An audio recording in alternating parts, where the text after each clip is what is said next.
కర్ణాటకలో నిన్న DK Shivakumar statement ఒకటి సంచలనం. ఏంటయ్యా అంటే ప్రిపేర్డ్‌గా ఉండండి మార్పుకి అని. మరొక వైపున వైపు మనుషులు, అటు సిద్ధరామయ్య మనుషులు ఢిల్లీలో తిరుగుతున్నారు. ఢిల్లీ చుట్టూ తిరుగుతున్నారు. సోనియా గాంధీతో మీటింగ్ అయ్యారు అన్నటువంటిది వేణుగోపాల్ చెప్పుకొస్తున్నారు. కర్ణాటకలో ప్రభుత్వం మార్చడమా, మార్చకపోవడమా స్పష్టతనివ్వాల్సింది అధిష్టానం. మారుస్తానంటే సిద్ధరామయ్య ఏం చేస్తాడు? మార్చనంటే డీకే శివకుమార్ ఏం చేస్తాడు? భారతీయ జనతా పార్టీ ఏం నిర్ణయం తీసుకుంటది? ఈ 5 ఏళ్ళు మేము మీ జోలికి రాము అంటే గనక ఓకే.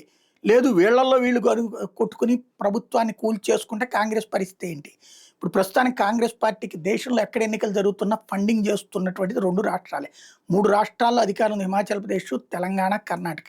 కర్ణాటక నుంచి డబ్బులెళ్తున్నాయి, తెలంగాణ నుంచి డబ్బులెళ్తున్నాయి. హిమాచల్ ప్రదేశ్ నుంచి డబ్బులేమి లేవు కాబట్టి వెళ్ళట్లేదు. ఇప్పుడు అక్కడ ప్రభుత్వం కూలిపోయిందంటే ఇంకొక ఆదాయ వనరు కోల్పోయినట్టు అవుతది. పార్టీ నిర్వహణకి దేశవ్యాప్త ఖర్చులు కూడా ఇప్పుడు ఈ 2 రాష్ట్రాల నుంచినే పార్టీ తరపున ఇస్తున్నారు. ప్రభుత్వంలో ఏదో ఒక తప్పుడు పనులు చేసి సంపాదించిన డబ్బులతో. కాబట్టి అక్కడ ప్రభుత్వాన్ని కూల్చుకోనీయకుండా జాగ్రత్తగా ఉంచుకోవాల్సిన బాధ్యత అధినాయకత్వానికి ఉంది. శివకుమార్‌కి ఇవ్వకపోతే ప్రభుత్వం కోరడం ఖాయం. సిద్ధరామయ్యకి కంట్రోల్ చేయొచ్చు. అది జాగ్రత్తగా ఆలోచించుకోవాల్సిన అవసరం ఉంది.